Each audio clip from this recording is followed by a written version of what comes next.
Hi class, this is Professor Harmony Kim. For this week, I will invite several guest speakers to provide the lecture of the investigation of human mind. In accordance to this course, some students will turn out to be minister or chaplain who serve in variety of situations. In this situation, people are under stress of one kind or another. Those stress can be resulted from suffering, hatred, and anger. So today, we will study how human mind operates, therefore, how humans can be suffered. Also, how hatred can be overcome. Also, how to deal with anger. These three subtopics you will study, and also you will hear some other expert or venerables speech so that you will better know about how you can serve people who are under stress of agonies. Let's think about suffering first. In Dhammapada, it says, mind precedes all knowable, minds their chief, mind made are they. If with a corrupted mind, one should either speak or act. Dukkha follows caused by that, as does the wheel of the ox hoof. This stanza explains all that we experience begins with thought. Our words and deeds spring from thought. If we speak or act with evil thought, unpleasant circumstances and experiences inevitably result. Wherever we go, we create bad circumstances because we carry bad thought. This is very much like the wheel of a cart following the hoofs of the ox yoked to the cart. The cart wheel, along with the heavy load of the cart, keeps following the draught oxen. The animal is bound to this heavy load and cannot leave it. So suffering depends on your thought, what kind of thought you carry. Therefore, based on that thought, your words come out and followed by action. So from now on, we will listen Venerable Rinpoche describe how human mind operates. Therefore, why humans have suffering. So let's watch his speech. Now, if you were to ask, to cut the story short, very simply, because what I try to give is not only a kind of a lecture, but something you can experience, something practical.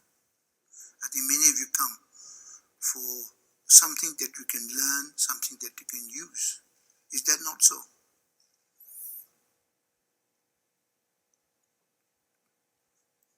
So if we say, if we say mind is created of samsara, mind is created of nirvana, then what aspect of mind brings samsara? What aspect of mind brings nirvana? Now this is according to the great masters of the past, from the great teachings of what's called Mahamudra, and also Zopa Chenpo, the great teachings of perfection. The great master used to say that the samsara is mind turned outwardly, lost in its projection. That's samsara, lost in the stories. Whereas nirvana is mind turned inwardly, recognizing nature. In fact, one great master used to actually introduce nature mind by saying, now my hand is turned outwardly. This is where our mind is normally turned outwardly, lost in its projection. Now, as I turn mind inwardly, bring your mind home. Now, in this, it's important to understand that when you talk about mind, normally we think of mind as thoughts and emotions. We think of that mind as being just that. But actually, that's only the appearance of mind.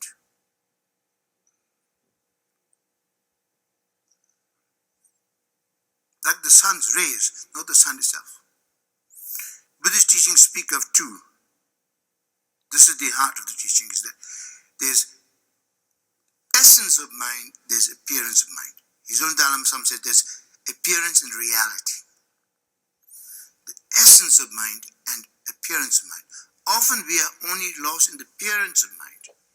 In that samsara's mind turned outwardly, lost in its projection, thoughts, emotions. In fact, one master, a great master called Practicum, he had a wonderful example, said it's like keeping the elephant at home but looking for its footprints in the forest.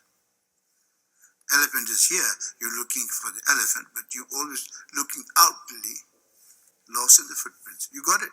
You're complete in the wrong direction. It's not there, it's here. That's what the master said. It is not outwardly looking, but inwardly seeing.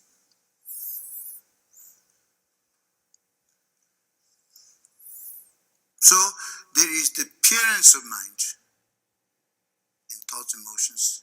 That's where the samsara comes. The samsara. Whereas essence is really the nature of mind. Understanding our true nature.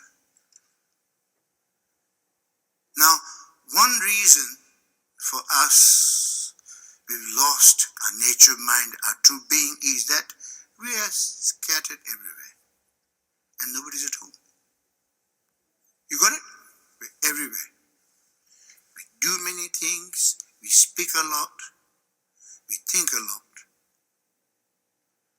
but we don't know the doer, the speaker, or the thinker, or the stinker. In fact, we lost the sense of being. So we lost the sense of contentment.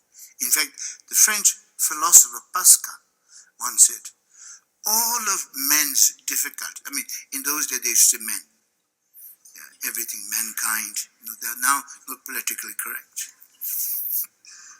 All of men's difficulties rise from his inability to sit quietly in a room by himself. There's quite a wisdom in that. We don't know how to just be.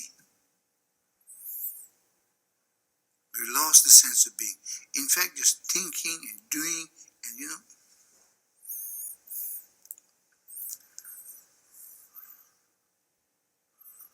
we lost the sense of being. That's why this great master, Padmasambhava, who brought Buddhism to Tibet, he said, seek not to cut the root of phenomena, or seek not to investigate the root of phenomena, but investigate or cut the root of the mind. Once the root of mind has been found, you will know one thing, yet all is thereby freed or resolved. But if the root of mind you fail to find, you will know everything but nothing understood. You got it? In fact, there's a wonderful saying, that sometimes what we do, we're like a dog. I hope the animal lovers don't get offended by this, the dog lover especially. Dogs, when you throw a stone, what happens? They chase the stone. So they get a lot of stone. That seeking the root of phenomena. Now if you seek the root of mind, you are like a lion. In Buddhist teaching, lion is considered the king of all the animals, going to be very wise and fearless. If you throw a stone to a lion, he doesn't care about the stone. He just goes directly at the thrower. So he gets stoned only once. so as to not cut the root of phenomena,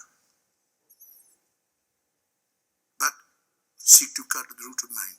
Because I find these are the incredible wisdom of Buddhism, particularly in the Tibetan tradition, really. That's why I have to share. For me personally, these are extremely useful. See? It's like one medicine for all. Like one master key that opens all doors. That's the secret. And once you have that, it's easier. In fact, when you said earlier, when we said, you see, it's the foolish to look for happiness outside themselves, but the wise and learned know all the happiness, cause of happiness within oneself. So when you say that, there's actually a wonderful message there. Very good news. That if you want happiness, it's up to you. You understand? It's up to you.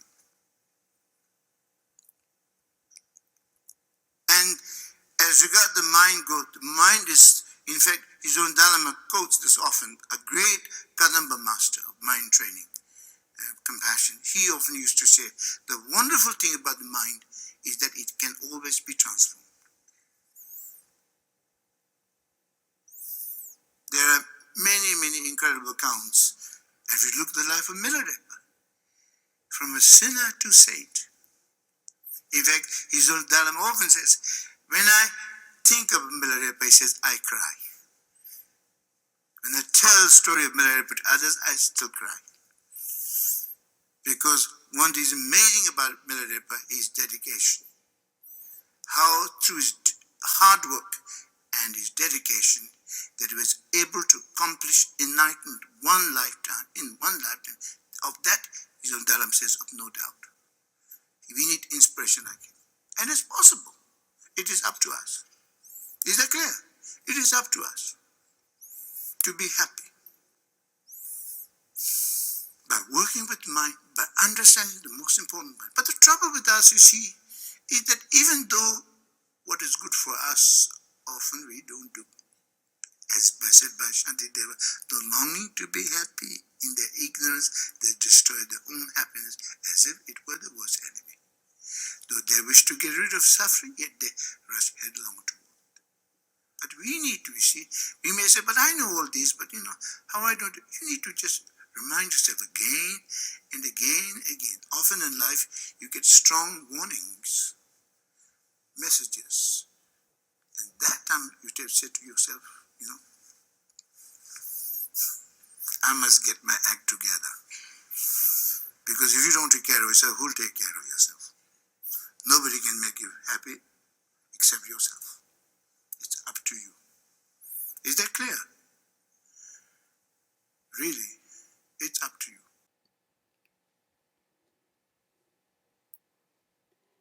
Now let's think about hatred. Hatred is overcome by only non-hatred. Never here by enmity. Are those with enmity allayed? They are allayed by amity. This is the timeless truth. This stanza explains those who attempt to conquer hatred by hatred are like warriors who take weapons to overcome others who bear arms. This does not end hatred, but gives it room to grow. But ancient wisdom has advocated a different timeless strategy to overcome hatred. This eternal wisdom is to meet hatred with non-hatred. The method of overcoming hatred through non-hatred is eternally effective. That is why that method is described as eternal wisdom. So we will listen to the lecture of how to overcome hatred spoken by Pikuni Tuben Chodan. Okay, so to continue with yesterday,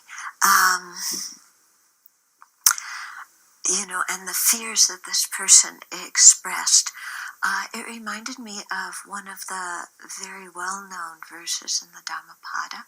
I probably won't get it exactly, but something to the effect of that hatred is not conquered by hatred, it's conquered by love. Okay, and so this is the, primary teaching in Buddhism. Now, the person who wrote the letter, of course, knows that, and they want very much to eliminate their hatred and anger, as well as their fear and suspicion. And so for that reason, asked the question. So, in specific, they're focused on the Muslim population increasing and, thinking that all Muslims are, radical people who are verging on terrorism, which is, of course, completely wrong. The people who become terrorists misunderstand their own religion. Yeah. Now, of course, one of his things was that, if you look in the Quran, you also find violent statements. But you also find those if you look in the Bible, don't you? Yeah, it's not like the Bible is violence-free. Certainly not.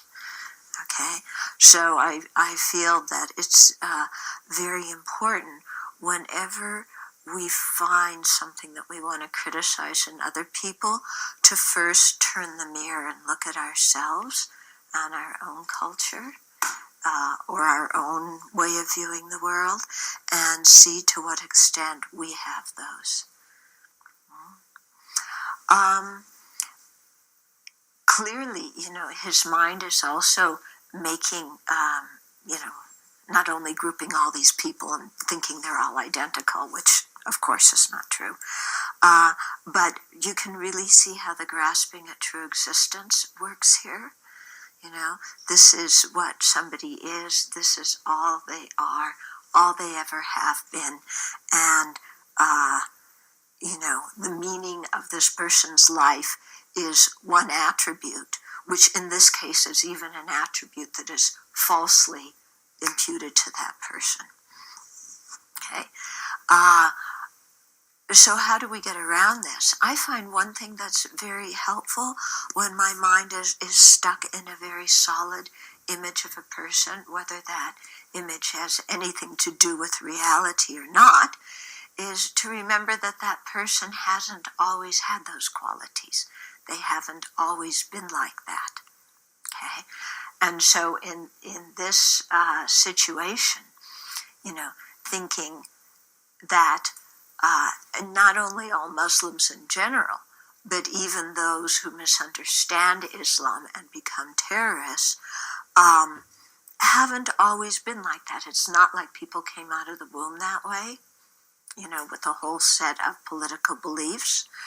And I find it very helpful here to go back to the Buddhist teachings on seeing all sentient beings as having been our mother, okay, or even all sentient beings as having been our child. Because I used to practice this with George Bush a lot, and and thinking of him as a baby, that he was once a baby. And, whenever we see babies are adorable. They're so cute. You want to play with a baby, except, of course, when they're screaming. Then you give them back to mama. But, before that, you say, oh, they're so cute. They're so wonderful, And they seem so innocent. And so to remember, whether we're thinking of George Bush or Osama bin Laden or whoever it is we're suspicious and fearful of, that they were once a baby. They were once something that we saw as very cute, very adorable. And that whatever trait it is that we don't like in them, or whatever trait we're imputing on them that's false, that's not who they are. That's not the sum total of their life. Okay? And this is something that I've had to do again and again in the prison work, where people are imprisoned over one action that they've done in their life. society reacts in terror of them, thinking that this person has no good attributes and nothing to offer. And yet, it's only based on one event in their life. And our lives are not the sum total of one event.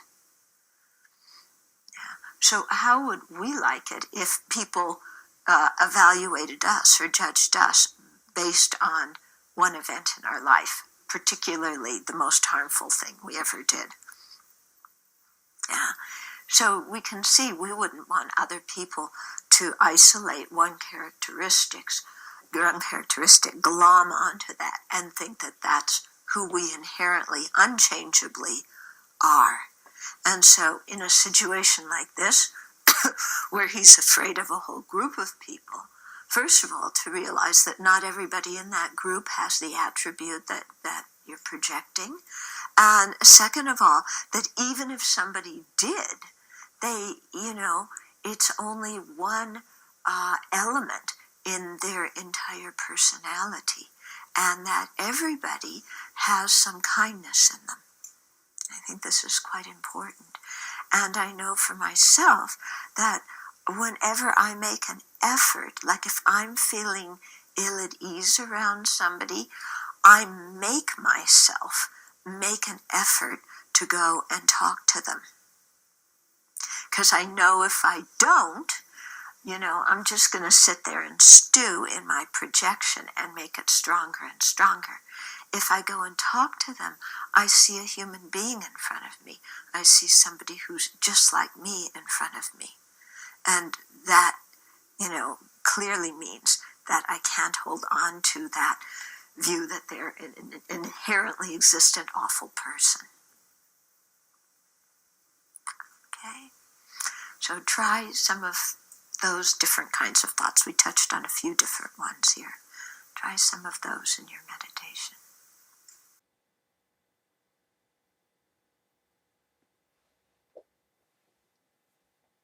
So, uncontrolled hatred can lead to harm.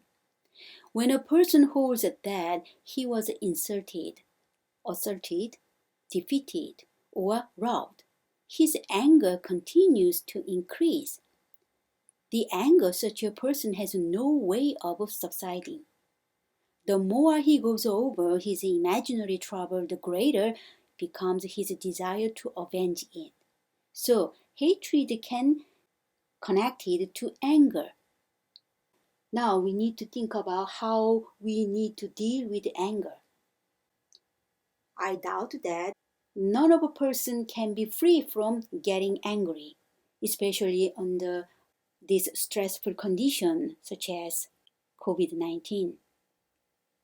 So getting angry might be kind of one aspect of a natural phenomena, but how we deal with anger, that is important.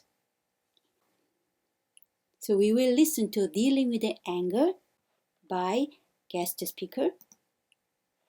So today we're going to look at anger, how we can deal with it both in meditation and in our lives. Coming right up.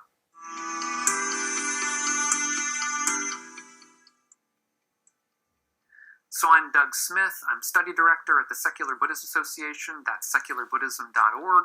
If you're new to the channel and interested in living a wiser and a kinder and a calmer life, consider subscribing.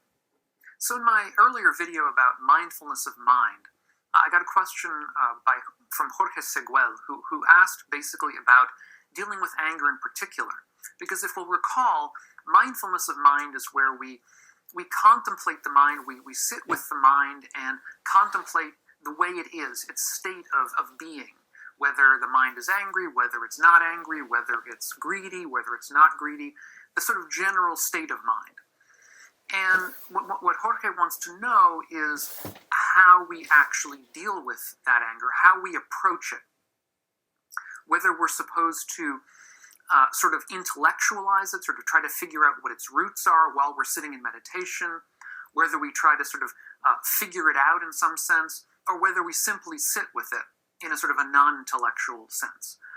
And so, this is a big question, I think, for all of meditation, but certainly for anger in particular, because anger is probably one of the most intense emotions that we can have in our daily lives, as well as in a meditation situation. And of course, nowadays, with a lot of political stuff going on, a lot of us will feel anger. I mean, of course, politics is permanent, it's always around us, and there's always going to be issues in our lives anyway that bring up this kind of mental state. So what I'm going to be talking about in this video are a number of techniques from the early tradition mostly that have worked for me in various ways. They may not work for you. So keep that in mind. I don't think any of us should be doctrinaire about any of this. You have to find what works for you in a particular situation. And in general, if you have techniques that work for you with anger, put them down below in the comments. I'd be really interested to hear, and I'm sure other people could learn from you as well. Firstly, perhaps the most pertinent question, I think, for dealing with anger revolves around to what extent we should deal with the story, why I'm angry. Sort of, should we sit in meditation or sit in daily life contemplating the roots of our anger, what made us angry, and try to sort of figure it out that way. And sometimes within sort of a Western psychological context, sort of hashing out these kinds of stories can be sort of part of what we do within psychology. But within Buddhist psychology, it's a little bit different. In Buddhist psychology, getting into the story is really part of the problem. The story will never go away. The story is something that's always with us. It's in our past, so it's not something we can change. Dealing with the story can end up getting us into a cycle of sort of repetitive or obsessive kind of thoughts. And those repetitive or obsessive thoughts constitute part of what is unsatisfactory about life. And so getting into the story, getting into the past, getting into why we're angry, that's something we probably should avoid doing within a meditative context. On the other hand, we should also avoid pushing down or trying to reject or react against the anger, because that's another thing that often we will tend to do. We will tend to, let's say, get ourselves into mental states that we find unpleasant, and we will either go into a kind of denial about them, saying that we aren't in that mental state when we are, or we will basically react against ourselves in a kind of a self-hatred by hating that part of ourselves that is angry, and so rejecting it in that sense. And so this kind of aversion to anger is itself a kind of anger. So we're basically using anger against anger here. We're using our perhaps natural, normal aversion to anger states as a sort of a negative against a negative. And in general, that's not a great technique. That will tend to make the anger worse, or it'll tend to make it come up again in the future. In other words, suppressing anger or getting aversive to anger may work in the short term. It often does, in fact, work in the short term. But in the medium to long term, it's not a good strategy, and it's one that we should, I think, generally tend to avoid using. So if we're not going to intellectualize the anger, we're trying to get into the story, and we're also not going to be aversive to the anger, then the question is, okay, so what should we do? And what we should do is, in general, to look more at the experience of the anger rather than, let's say, the story of the anger. So the context, when we're sitting in meditation, formal meditation in particular, simply to be with the anger for a while, to try to figure out what it is, how it manifests. What does it feel like? Where does it manifest in the body? Is it a pleasant kind of sensation? Is it an unpleasant kind of sensation? And how? And just trying to figure this out, as it were, objectively, can itself be a route both to understanding the anger in a deeper experiential sense rather than in an intellectual sense, and it can be a route to denourishing the anger, because when we're paying attention to its manifestation both in the mind and the body as a kind of a phenomenon, as an experience, then we're getting away from the roots of it that tend to nourish the anger itself. So here what we want to do is to view anger sort of from the third person, as it were, to see it as simply the arising of a certain kind of an emotional state within experience. Not to see it as me, as mine, and not to identify with the anger. That's often what we do. We often identify with the anger. We think of it as ours. We think of ourselves as angry selves. And as even we many times will cling to the anger as being something important to us, that makes us who we are. And that is, in general, going to make the anger stronger and going to make the anger more difficult to deal with as well. And so what we want to do is to try to cultivate an approach to all mental states, but to anger in particular, where we're seeing it from the outside, as it were. We're seeing it as an objective part of the furniture of the world. And this is going to be difficult to do at first. It's going to be difficult to do for quite a while. This is a practice. We should see it as a practice. And we're going to start from a position where it's going to be this approach what may seem somewhat intellectual. It may indeed be intellectual at the beginning. But as we practice this, we will find it becoming less intellectual and more of a way we simply experience anger in particular in all mental states. Now, I've said that we shouldn't intellectualize anger too much, but one way of approaching anger from a somewhat intellectual perspective is to reflect back on our own past, and not in a way where we're getting into the story of the anger, but rather where we're contemplating previous times that we've been angry about things, and contemplate the way that we were just as angry back then about such and so and so and so, and we aren't any longer. Either because that situation has been resolved, or frankly, just as often, the situation hasn't been resolved, but simply time has gone, and as a result, we're in a more equanimous state with regard to whatever that was. So it may have been something that was bad that happened to us, but look, it happened 10 years ago, and let bygones be bygones. And if we see anger in that light as something, as simply part of the world that comes and goes, then we can at least see a route towards understanding that whatever we're, really furious about right now, in, a week, in a month, in a year, is going to be another thing just like that. It's going to be another kind of an occurrence that, that really wasn't worth our getting so angry about, because in time, bygones will be bygones. And I think this approach is even more profound with truly great injustices, because whatever we're dealing with right now in our personal lives usually does not involve a great injustice. It usually involves something small, something relatively small, or something that we have absolutely no control over, such as the political situation or whatever. But really great injustices of the past, including, incalculable kinds of evils, have been done in the distant past, whether it be a century ago or a millennium or 2 millennia. Great injustices happen with some frequency in the world. And we can hold those as great injustices, for instance, the Crusades, let's say, without getting actively angry about them. We can understand them as great injustices. We can be opposed to them with all of our understanding opposed to them, without feeling red-hot anger. And that's the kind of situation that we want eventually to get towards. An understanding of being able to hold great evils and understand them as great evils without feeling a sense of emotional involvement, in the sense that makes for our own difficulties in the way we react to them. Because insofar as we're reacting simply out of hatred or anger, we're going to tend to make the situation worse. Now, I've said that we shouldn't repress anger. We shouldn't try to be aversive to anger. And we also should sit and experience the anger for what it is and get to know it from the first person without clinging to it or without identifying with it.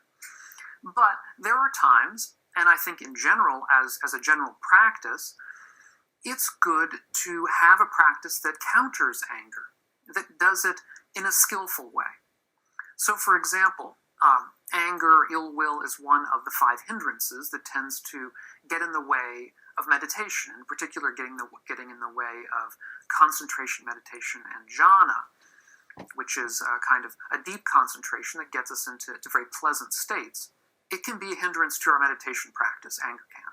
It also obviously can be a hindrance to our lives in many ways. If we tend to get angry often, or in situations that make things worse, we may understand that we have a general problem that we could perhaps do something about. And in both of these cases, it can also help to have a practice to counter anger. And the most common practice, or most recommended practice in the early tradition, is the practice of loving kindness. And loving kindness is a practice I've discussed in the past. I intend also to do some more discussions of it in the near future.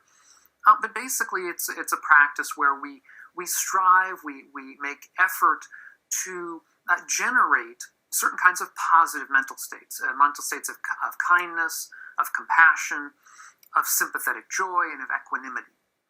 And we try to do these really on a regular basis. I mean, this is a practice that really benefits, like all meditation practices, from regular practice. It's a kind of an exercise. It's kind of like doing our exercises. So, and at the beginning, any kind of a loving kindness practice is going to be intellectual. In other words, it's not going to be something we deeply feel. I mean, that's part of the issue, is that we don't deeply feel this kindness towards others. Instead, we feel, let's say, ill will. And so what we want to do is to sit when we're in meditation and try to cultivate a mind of kindness towards the world. And that, I'm not going to go into the whole practice here because this isn't really the place for it, but nevertheless, I want to mention that as a critical part of how we deal with anger on a regular basis. And in particular, how we deal with the roots of anger, how we deal with the kind of the baseline anger that's always with us in ordinary life. It works better there, to begin there, rather than dealing with some particular thing we're furious about. If we try to deal with it that way, with loving kindness, especially at the beginning, it's not likely to be very useful. It's going to be more a practice of suppression than a practice of real loving kindness.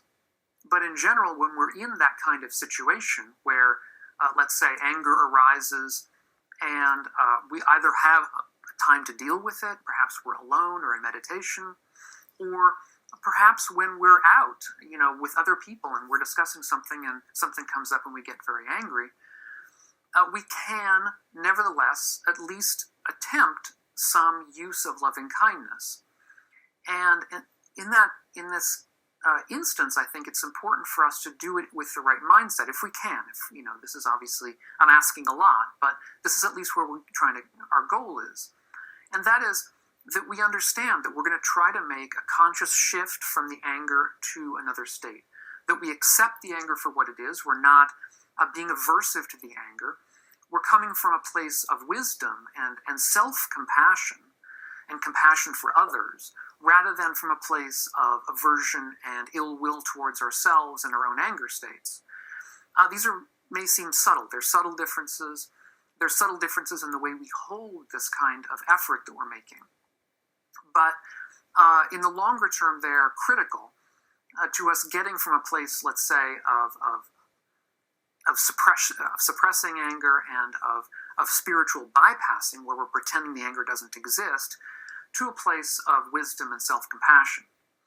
And so if we can do that, if let's say we're in a position where we realize that, we're getting ourselves angry, we're out talking to people, and we understand that anger is not skillful in that situation, then perhaps we can sort of attempt this kind of mental jujitsu, if you will, of saying, look, okay, I accept the anger in myself, I understand where it's coming from, I accept it, I experience it, but I make the conscious decision for my own benefit, the benefit of others, to react with at least a little bit more compassion and kindness than I might otherwise have done. This will all be difficult at first. This will all be difficult for quite a while, but it's a practice. It's part of what Buddhist practice is. And so that's what we should, when we're out and this kind of thing arises, and we make an effort, and let's say we're 10% successful, just think of that as being 10% more than we would have been otherwise. Now, in the later tradition, in particular, the Theravada tradition of Buddhaghosa's Visuddhimagga, which is a 5th century Vimana text, So written maybe 1,000 years after the Buddha's lifetime, although it compiles a lot of earlier material, so it's not all from that late, but nevertheless, it's much later material. Buddhaghosa gives a number, quite a long number, of different strategies we can use to counteract anger. And they're quite interesting. If you have access to a copy of the Visuddhimagga, you might want to look it up. I'll put, I don't think there's a link to it, but I'll put at least the citation down below. But his general recommendations on the whole are pretty intellectual. So he was coming from, he comes from a very intellectual tradition. And what he's suggesting are certain intellectual kinds of remedies over and above those of doing loving kindness practice and so on. And so what he recommends that we can contemplate is, number one, that anger can be detrimental to ourselves and others, and we should understand that. In other words, that when we get angry, we should understand, at least from an intellectual point of view, that anger is not to our benefit, that it's harmful to ourselves, both physically and mentally. And so we should come at it at least with that understanding that it's not something we really do want to nourish in the long term. He also recommends that we contemplate other people who have come upon very difficult situations in their lives and have reacted without anger. He recommends, as I recall, some stories of the early texts of the Buddha, of the Jataka tales, and so on. We can also think of people in the modern world, such as Nelson Mandela, or such as Dalai Lama, or such as Martin Luther King, who have done similar things, who have reacted to real great injustices that they have personally witnessed or have happened in their own lives, but have been able to do that without anger, or at least with a skillful control over whatever anger they did have, such that it was put into skillful ends rather than into the end of simply hatred and divisiveness.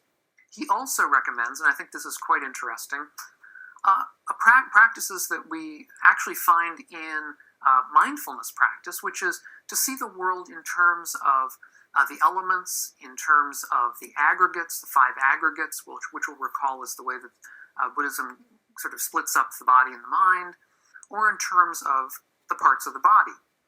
So what is that kind of practice? Well, let's say we're angry with some person. Let's say there's some particular politician who's doing some really awful things, and we find ourselves just constantly in a state of ill will or anger towards that person.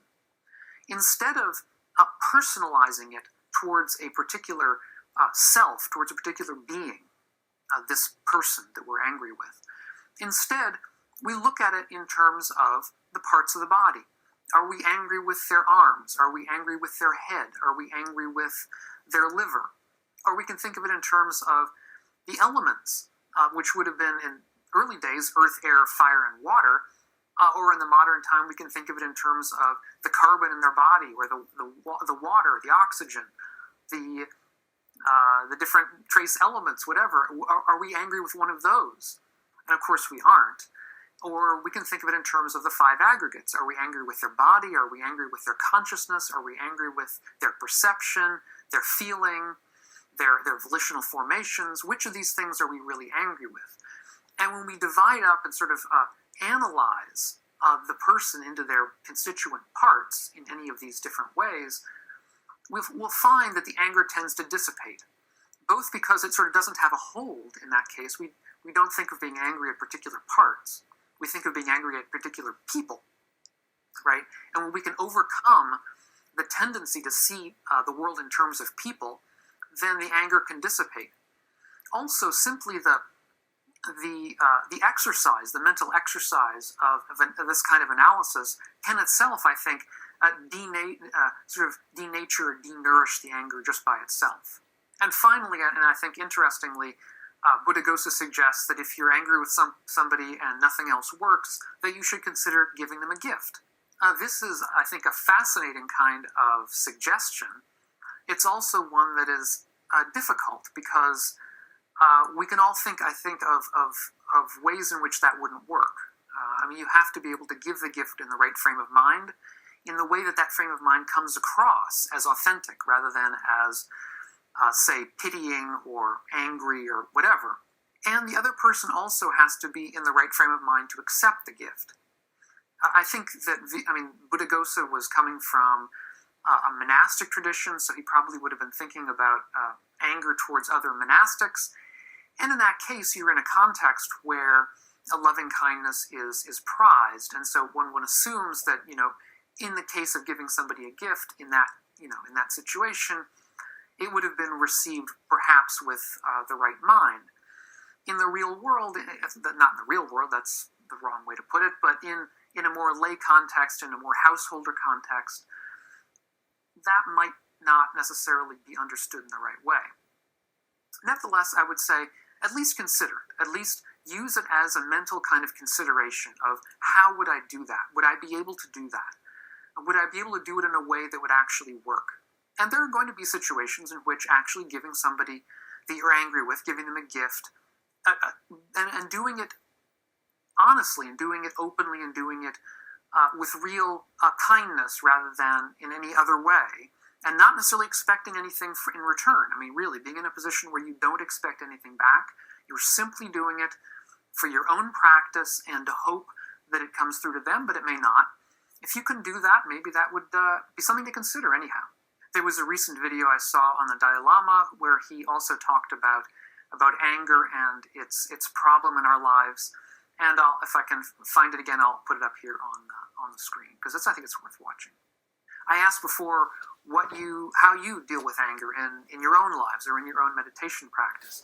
So I'd be interested in that. So please put any recommendations down below, things that have worked, things that haven't worked, other practices that I haven't mentioned, because of course there are going to be any number of other practices.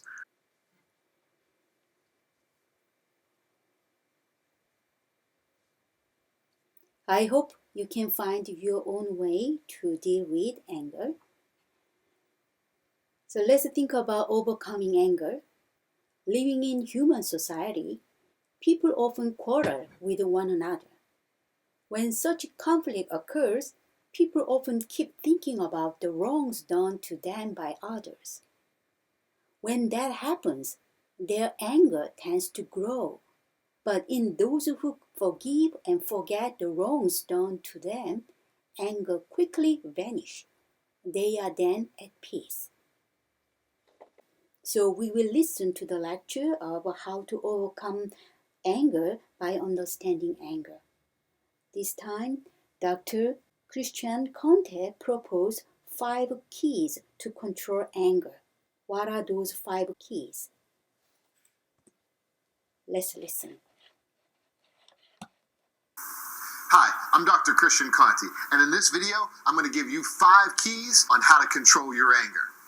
Because at the end of the day, we all experience emotions, and we all certainly, at some points in our lives, experience anger. And to me, anger management is something that we all could benefit from. And anger management is so much more than just dealing with anger, it's dealing with the emotions that surround anger. So let's come to these 5 keys to controlling your anger, okay? Because let's face facts, all right? All of us have anger, and there are ways to deal with it in a more effective way. When you think about the world today, you think about how many people are exploding out of anger, how many people are losing control and hurting other people. It's unacceptable. All of us, we're challenged to have the discipline to handle our anger well. So I want to give you that. Look, I say we all have issues. If you're alive right now, you have issues. But that's okay, because so do I. Like, do I look like a person who's never been angry? Of course I've been angry. I just know how to deal with it. I still get angry. But the difference is knowing how to handle that anger well. So, sure, anger is going to come up for you. But follow these 5 keys, and I'm telling you, you'll handle it in a much more effective way. So here they are. The first key is this. Don't be attached. Now, think about this. Our egos, they have us wanting to be right in all situations. Think about the last time you've been in an argument with someone or a disagreement. Like, you, instead of being open to learning, which we all would say, we'd all say, hey, look, I'm open to learning. Oh, yeah, now I have a lot more to learn in my life. I can learn a lot more. Most people would say that, right? But then when it comes to an argument or disagreement, all of a sudden it's like, hey, I'm not, my ego's right. I'm defending myself to the end. And we become very attached. So I've talked about attachment in this way before. I've talked about it as this. Let's say that these are all my ideas, and I put my ideas here and I hold on to my ideas. If you disagree with my ideas and I'm attached to my ideas, I get really upset. Like I think, well, how dare you disagree with who I am?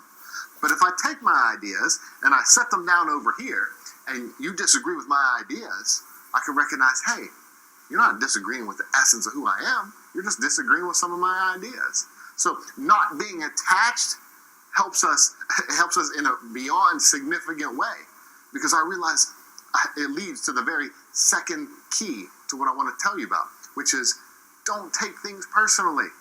Look, how many times have you allowed your anger to just swell up and grow because you've taken things personally? One fact, as I said at the beginning, is we all have issues, right? We all have things that are going on in our lives. And the problem happens when we start to take other people's issues personally. Now, a lot of times people will say, well, what if I'm saying something directly, what if someone's saying directly at me? Then I say, it is about me, it is personal. I say, no, it's not. It's not personal. Look, in the comment section below of this video, you will see lots of questions emerge there'll be positive things. People will say, they'll say appreciative things, but there will definitely be people who just lash out and just say mean things. I'm not going to take that personally. It's not about me. If you don't even know me, how can it possibly be about me? It's about you, right? And when it comes to people saying mean things and lashing out at you, it's not about you.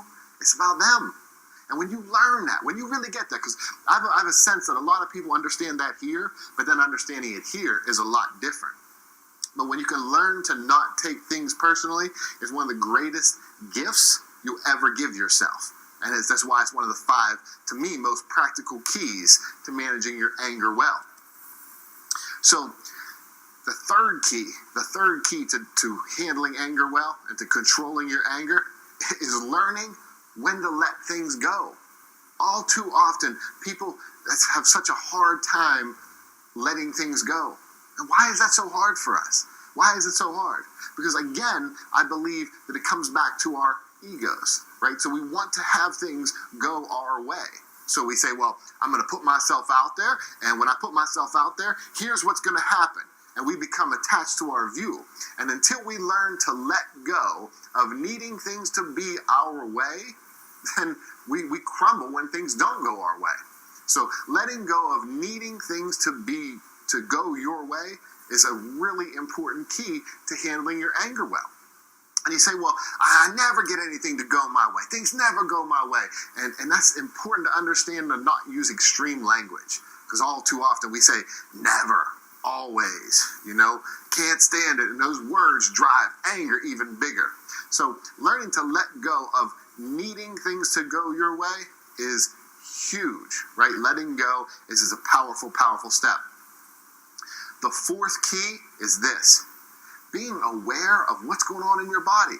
Oh, I call it being mindful of being what's going on in your body. In other words, this: if I say to you, how many times in your life have you snapped at someone when really you were hungry? Just about everybody watching is going to be like, oh, okay, that was me, I did it. If I say to you, how many of you have been angry with someone else because you were really just overly tired? I'm saying the majority of people watching this video are going to be like, oh, yeah, I guess I can think back to a time when I was arguing, but really I was just overly tired. If I say to you, think about it, you were in a situation where you were stressed out and you snapped at somebody, right? All of these things happen to us: hunger, fatigue, being stressed, even something as simple as being overly heated. This can agitate us. And when we're not aware of what's going on in our body, we start to make up a story, right? So we get hungry, and now we start to say, I feel agitated, so because I feel agitated, I must be upset about this. And then we make up whatever story, and then we get really upset about it. Whereas, if we were well fed at the time, we probably wouldn't have gotten so upset about the same thing.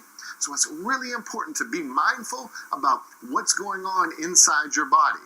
The more mindful you are, the more the more aware you are, then you can get to the fifth key.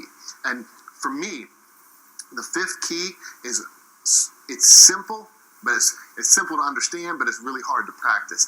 And that's learning how to say what's really going on with you.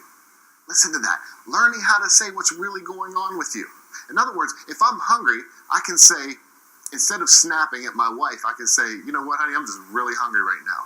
Now is not a great time to have that conversation because I'm so hungry. So let me grab some food here real quick, and then we can sit down and talk about it. Or, you know, I've written about this a lot on my website.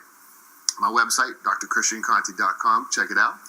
I've written about this a lot, which is, there's an old adage that says, never go to bed angry. And I think that's silly, and I think it's outdated, because if the only reason why you're arguing with your loved one is because you're both overly tired, or one of you is overly tired, then by all means, go to sleep, go to bed angry. When you wake up in the morning and you're well rested, the odds are, and listen, if you want to keep fighting, but the odds are you're probably not going to want to. So being mindful of what's going on in your body and then expressing it accurately. So many people throughout the country, like I go all over and speak throughout the country. I get to interact with thousands of people. And so many people will say, you know, it sounds so simple, but why is it so hard? And I believe it's so hard for most people because we've gotten into these behavioral patterns of just not learning to express what's going on with us. So once you start to do it, and believe me, every technique I'm talking about, these 5 keys to controlling anger, you can, as soon as you're done with this video, turn this video off and then start practicing it and watch what happens. In other words, if you're feeling a certain way, let's say you're feeling anxious, instead of lashing out at anger, say that, try it. Just try saying it. You know what? I'm really sorry, but I kind of feel really anxious right now, and I think it's making me feel a little agitated, and I feel a little angry. I don't think it's about you. I think it's about me, and let me deal with that for a little bit. And see, the more you learn to express that accurately, the more effectively you control your anger. These 5 keys to controlling your anger management, trust me, I'm telling you, these are really important things. So try them.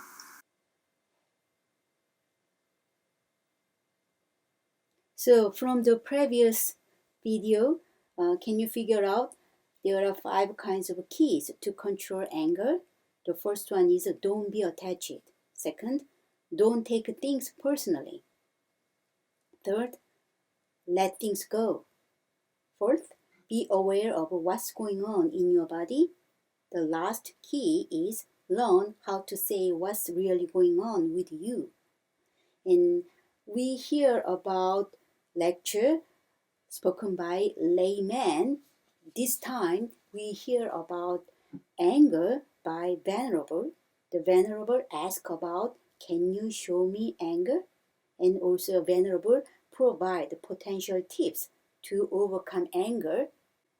You can put time interval, sometimes days or several days, so that after time lapse, then the minds are changing. This angry mind can be calmed down. So let's watch how you understand your anger and then how you overcome this anger, spoken by Venerable.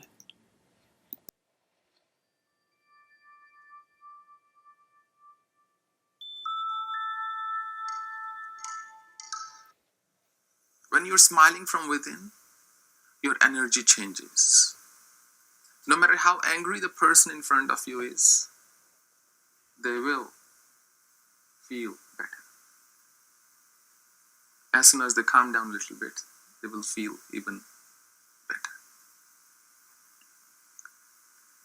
There was a young man once, and his father was dying, and he was sitting by his father. So his father said to him, I don't have any wealth for you. I don't have any money for you. There is nothing really I can leave behind for you. But I can give you one advice. If you follow this in your life, the whole world will be your friend. You will Never have enemies. And he said, what is the advice, Father? He said, when somebody, anybody, creates anger in you, until you reach that state where you are just not moved, where nobody can create anger in you. You go through a series of phases. One of that phase is anybody can create anger in you. A driver on the road, a customer service person in the supermarket, your co-worker, people at home, your relatives, even unknown people. When that happens, he said, when anybody creates anger in you, you tell that person, I will get back to you after 3 days.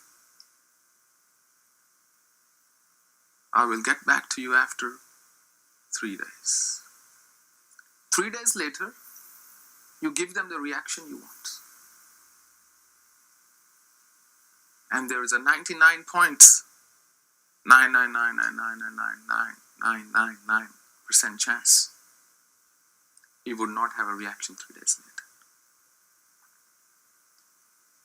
This is one of the most practical tips to overcoming anger. Absolutely, practical, you can adopt and see the difference for yourself. Because when you get angry, there's something that happens to your whole mind and body. It's like somebody vigorously shaking you. It takes time to come down. When you are angry, it's very hard to be contented. It's very hard to be grateful. It is very hard to be compassionate. So if you don't check your anger, you will not be able to instill in you the 3 virtues, the absolute 3 positive emotions that are key to self-transformation. There was a young monk. He went to his guru. He said, I'm sick and tired of my anger. I don't know how to check it. And Guru said, okay, can you show me your anger right now? He was a Zen monk.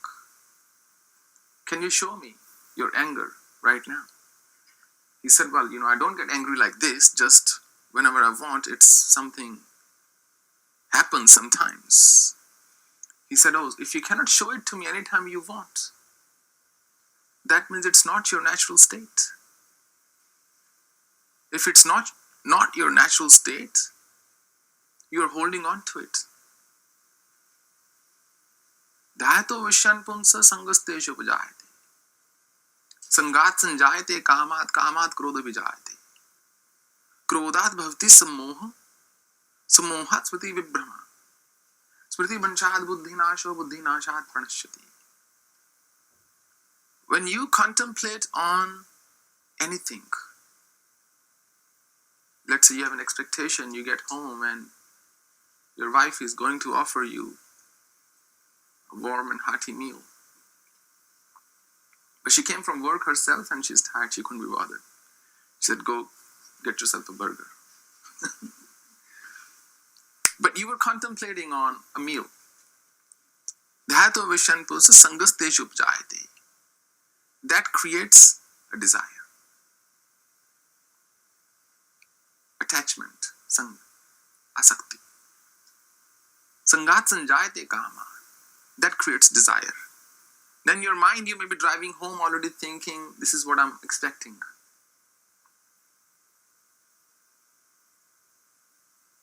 Sangasteshu upjayate, sangat sanjayate kamat krodha vijayate. When your desire is not fulfilled, it triggers a negative reaction in your mind.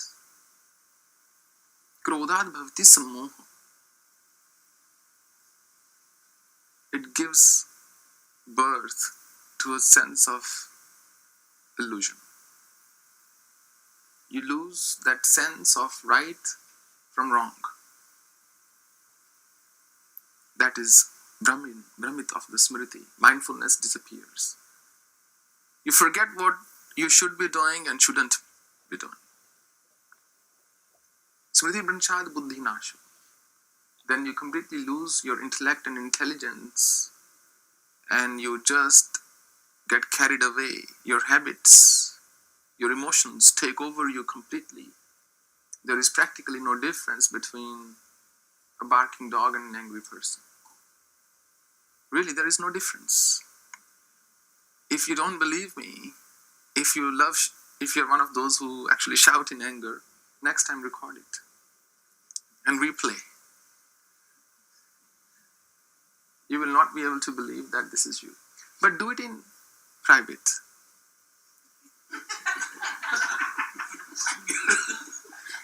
Because even if you do it in front of your partner, you will still justify why you were angry at that time. And you will continue to get even more angry. That moment is living in front of you. Now you have to deal with two things. The cause that triggered the anger and the embarrassment of actually getting that angry. Anger is symptomatic. In fact, it occurs when you don't know how to deal with what you have in you. So try it. Replay it in front of some other person and you will actually get more angry. You will not find it laughing matter. But if you do it in private, you will be able to set aside your conditioned self, your ego, and analyze it for what it really is. Einstein used to say, truth is looking for what is, not what should be. If you're searching for certainty, you're not searching for truth. If you've conjured up an image of truth in your mind, and you're expecting that truth to come in front of your eyes, you're not searching for truth because you've already defined it. You have manufactured it before you could discover it. Let nature, providence, God, your inner self, let it manifest its original form. Then you will know what truth is. So getting back to anger, if you do this self-contemplation, you'll be amazed at your own ability to not just get what you want from life, but to also heal yourself. You will become a powerful self-healer. Everybody has gone through certain pains in life. Everybody, most of the people have had their fair share of struggles. There were times when they were wronged. There were times when they were let down. There were times when they were deeply hurt. There were times they thought this life is pointless. I don't want to live. There were times they really tried hard to make it work. There were times they really tried to change themselves. Each time they were unable to do it. Each time they were jolted, they were shaken by those around them or by nature. It left a psychic imprint on them. Mostly an emotional imprint. And that's what causes the baggage. That's what causes that heaviness. That's what gives that feeling of something is missing when nothing is missing. I hope you can get good source in which, when you serve in variety of settings in which people are under suffering, hatred, and anger. So, the quiz for this week is Dr. Christian Conte proposed 5 kinds of keys to control anger. I also stated that at the end of that video clip, but once you listen to his lecture, you can write down 3 out of 5 keys of how you can control anger. You can write down 3 keys to control anger and send them to my email address. So this week, we study how we control our mind, mostly based on negative aspects such as suffering, hatred, and anger. And next week, we will study more positive human mind. This is the end of today's lecture.